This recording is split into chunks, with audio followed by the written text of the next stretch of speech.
Mom life is complicated. If you've been feeling overwhelmed and looking for some real, relatable insights into mom life, you've found the right podcast. In this inaugural episode of the Mom Life Handbook Podcast, we're talking all about the 5 ways this show is designed to uncomplicate your life and what you can expect from future episodes so that you can simplify mom life and have a greater sense of confidence and ease as you keep up with the demands of modern day mom life.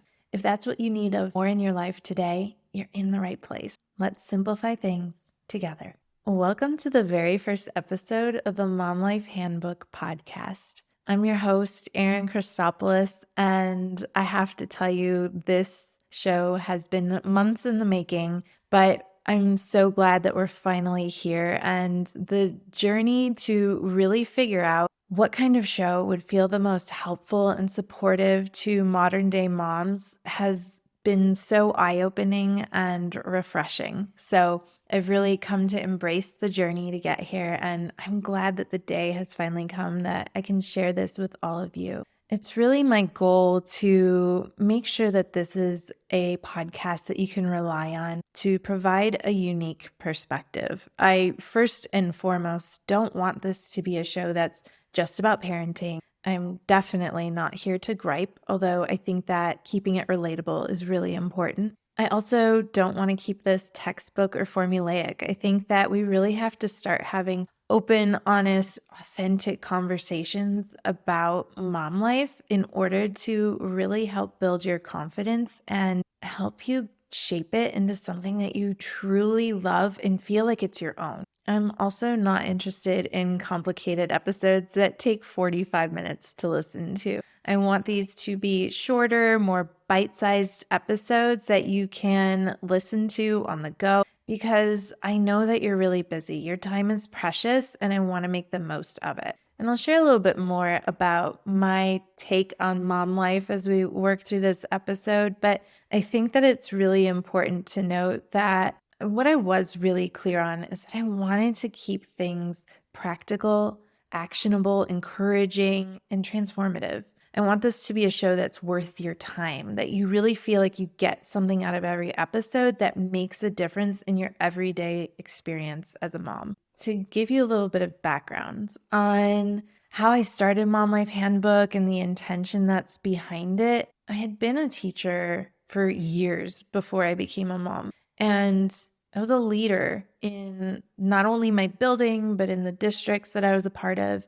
And I had really become someone who not only really related well with kids, and enjoyed working with every personality, even some students who, yes, maybe were challenging and definitely tested my limit, but I still was always able to build really great relationships with them while also having a really deep understanding of what it takes to be an effective teacher. And a lot of that came as well from a very deep understanding, not only about kids' development and how to support it, but also being really in touch with the experiences of my kids' families and how best to support their parents in being involved in their child's education and development as a whole. And I thought that because I had such a handle on all of these aspects of education, that those would be transferable to my own motherhood, that things would come really easily to me, that I'd always stay calm when my kid was pitching a fit, or that I knew what to expect as my kids developed. And, if they struggled, I'd know how to help them. What I didn't account for, and it came up so quickly after becoming a mom, was just how hard it was going to be to manage it all, to take care of myself while also taking care of my newborn, to go to work every day while also having to keep my household up and running so my kids had clean clothes and healthy food to eat, and a mom who was connected and present with them and burned out and exhausted all the time. I distinctly remember sitting with a friend and asking her, why did no one tell me just how hard this is? Because I know it was hard for other people too. So how is it that of all the people I know who've had a kid before have failed to tell me just how hard it is? And of course, I don't resent anyone for not telling me, but it really identified this fault in our parenting system where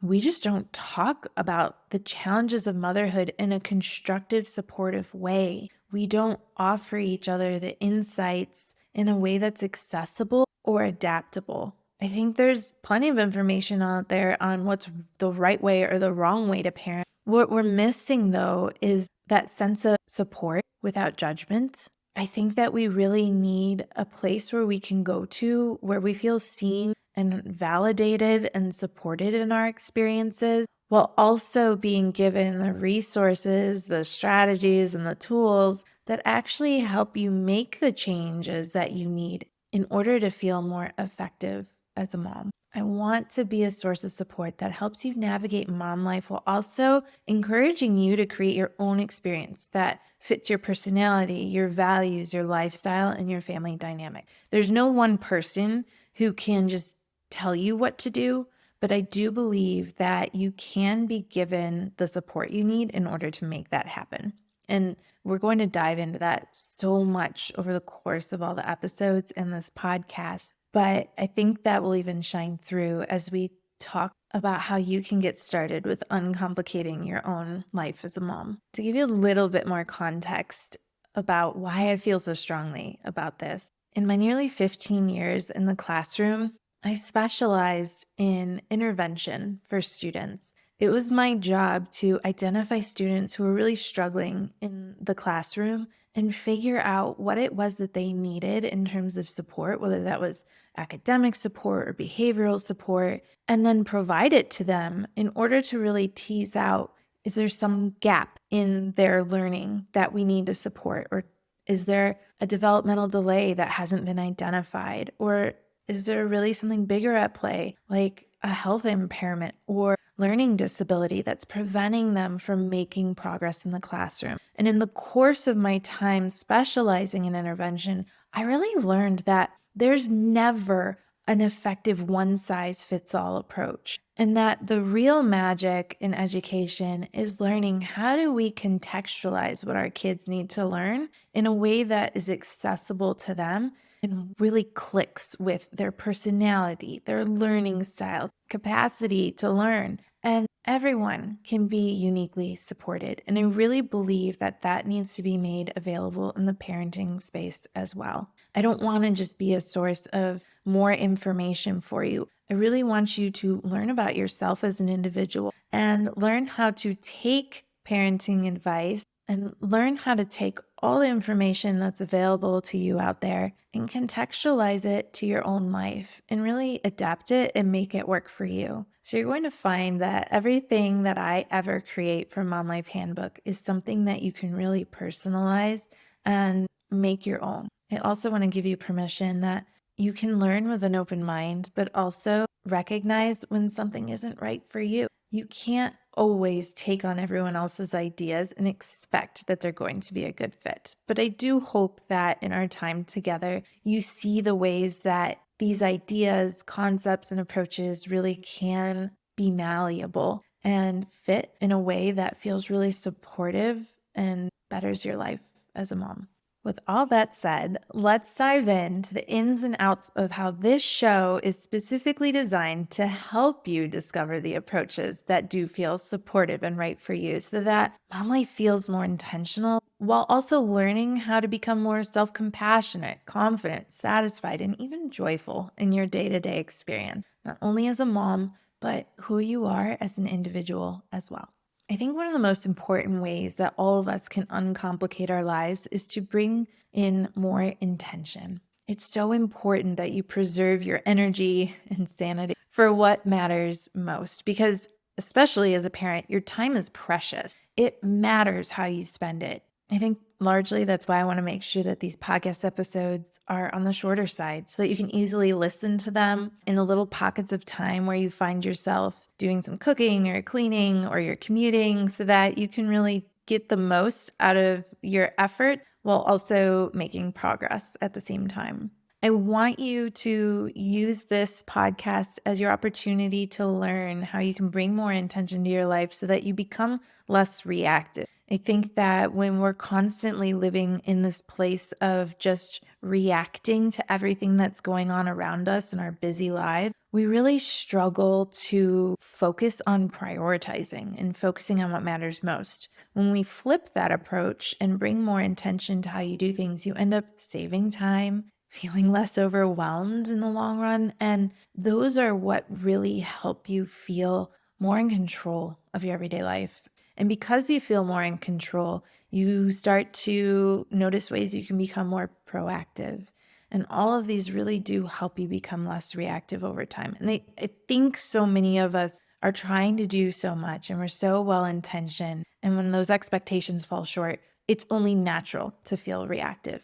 But that doesn't feel good to us either, right? So my goal is to help you make things less complicated by taking a pause and becoming more intentional. And to be clear, this isn't just about routines. I know that a lot of creators out there understand the value and the benefits of structure and routine. I am definitely in the camp of, yes, we need routine in our lives. It's what brings you a little bit of predictability, and with that structure comes some freedom. So that is important. But I don't believe that routines alone are going to make you as a mom more satisfied or happy. An organized household doesn't make you fulfilled as a mom. When we talk about bringing intention to your life, it's not just in how you approach day-to-day tasks, but it's also about creating an approach to mom life that really helps you get clear on your values, how to play to your strengths, choosing to put your efforts where they matter most. That is so satisfying. So by tuning into the Mom Life Handbook podcast, you get really clear on what matters to you. And I'm going to be making sure that you have access to expert advice and evidence-based information to ensure that the guidance I'm giving you is reliable and will help you create a more intentional life in the long run. Add in on top of that the customizable solutions that can fit diverse lifestyles and preferences. You're going to find that the adaptable nature of these episodes really can fit your unique needs, which I think is everything. I hope you find that the time invested in listening to this podcast leads to long-term benefits. You're going to find that you're more efficient, and when you're more efficient, you create capacity and space for a more intentional life. The second way we're going to focus on uncomplicating your mom life is to create space for self-compassion. I want you to be able to take mom life in stride without any guilt. I think we're all so aware of our shortcomings,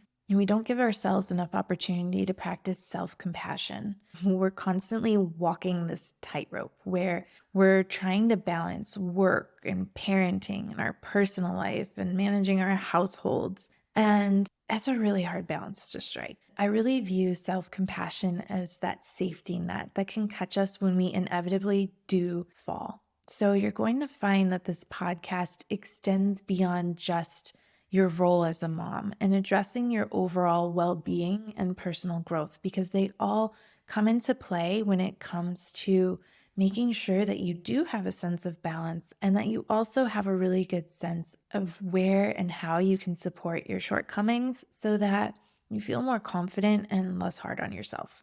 Without self-compassion as a part of your approach, you'll find that you probably fall more into self-blame or mom guilt, whereas self-compassion really helps you feel more held and supported by understanding and kindness to yourself.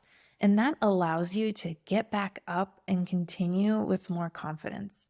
So you're going to find that many of our episodes really focus on that self-compassion piece, practicing self-care and personal development. Those are crucial for everyone, and the podcast is going to provide tips and strategies to help you achieve this. We're going to explore better ways to manage your time and your efforts while also shifting your mindset around which expectations are realistic and which ones are just noise that you can ditch altogether. Mom life isn't one and done. It's a journey. So we need to find ways to be more self-compassionate, to simplify all of the emotional attachment that comes with it.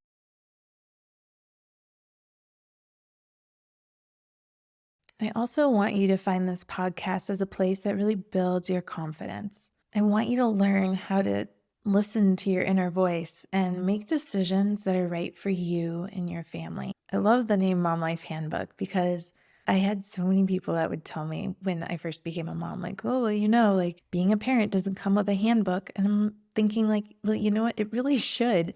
We shouldn't have to do it alone. We shouldn't have to figure it out on our own.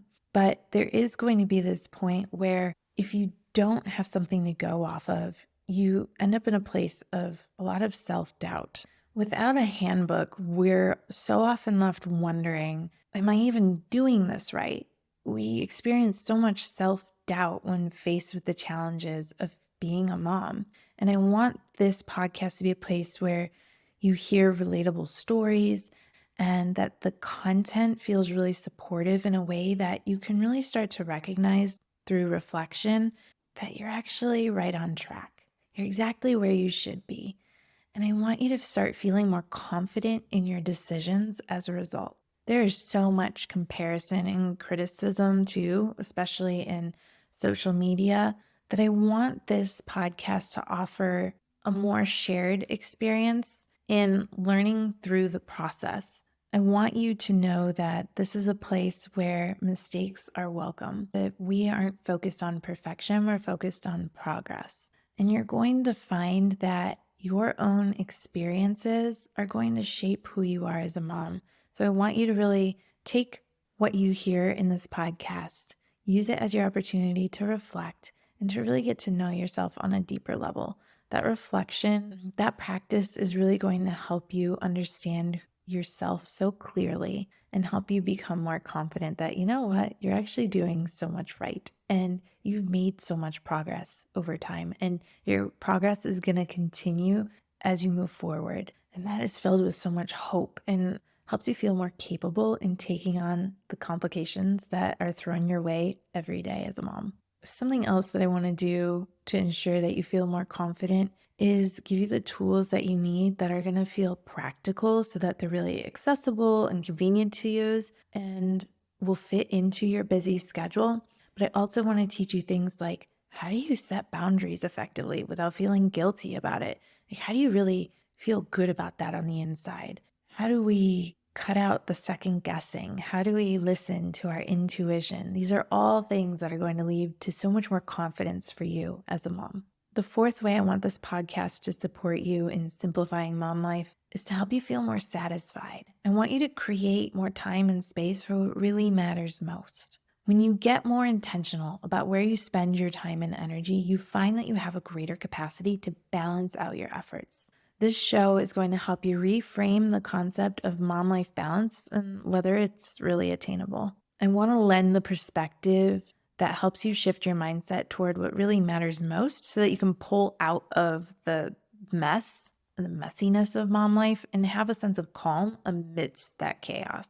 I know that mom life balance may not really be a thing, but when we sell ourselves on the idea that it isn't possible at all, we really resign ourselves to this place of self-sacrifice, and that just leaves us feeling really drained and a shell of our former selves, which of course does you and your family no favors. I want to see you investing in your personal fulfillment because it's ultimately going to benefit your family as a whole. I like to think of it as heading to like your favorite yoga or Pure Barre F45 class. Like, think about how much easier it is to stick through a challenging workout because there's camaraderie and greater motivation inherent in these group settings. In the same way, when you dedicate time to your own personal interests and hobbies, it can have a powerful and uplifting effect, not only on your overall well-being, but your entire family. As you grow and thrive individually, you inspire and support those around you in your home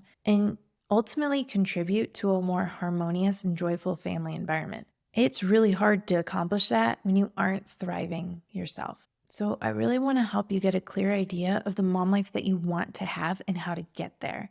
We're going to ditch self-sacrifice because you're going to begin to see the impact it's having on your confidence and how in turn you're struggling to show up for your family as the best version of yourself. When you're more satisfied, you're going to notice increased energy and motivation because you're engaging in activities that excite and inspire you. You feel recharged and energized, which positively impacts your overall productivity and effectiveness as a mom.